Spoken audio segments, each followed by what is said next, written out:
first thing that comes to mind is when Senku puts Tsukasa into a cryogenic sleep in Dr. Stone. Sorry if you haven't seen it yet. That happens. Thanks a lot, guys.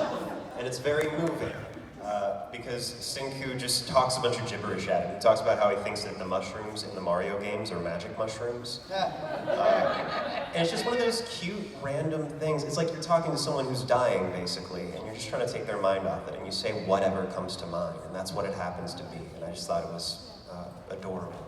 Yeah. I mean, honestly, I've had too many to count. I can choose my favorite characters I've voiced. I can choose my favorite parts I've had. A lot of people have a hard time with that. They feel like it's choosing amongst their children. I don't feel that way about it, but as far as the moments are concerned, I mean, if I'm lucky, I have a few of those moments, you know, in an episode, or a few of those moments in the lifetime of the show. Off the top of my head, a couple would be, most recently, Doggy's Dance. That reveal was... I've been waiting on that for... I knew that information for 3 years, and so good. That was rough. I mean, literally, Crunchyroll, we do marketing, and a lot of you have heard me say this, but they would send a marketing person just to watch me and make sure I didn't open my mouth. Like, I'm not even kidding. New York Comic Con, they had a dude sitting in the back of the room, just kind of like, He's really tall, so you can see He's him. almost mouthing my words, and at the end, the guy was new. He's like, "Man, you're really good at talking a lot and saying nothing." I'm like, "Thanks to you guys, thank you." Because I'm terrified.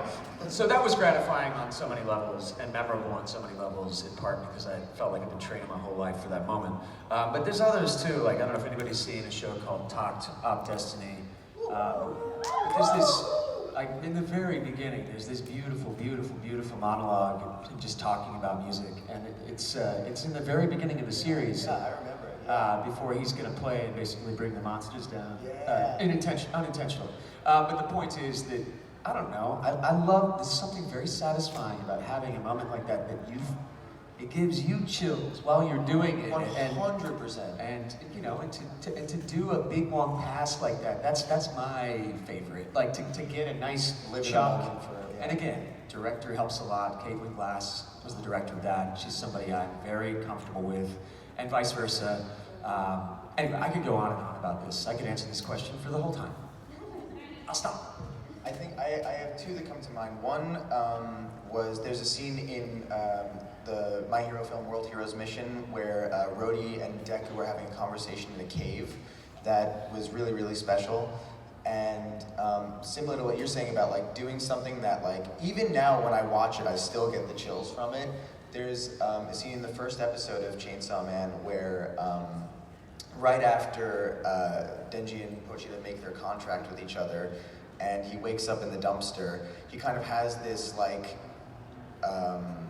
moment to himself where he, you know, this horde of zombies are running at him, but he's having this really introspective, deep kind of moment of mourning his friend and trying to kind of understand the future ahead of him, and with the music and everything swelling, it's so incredibly beautiful and dark and chilling, and I still get like really affected by it.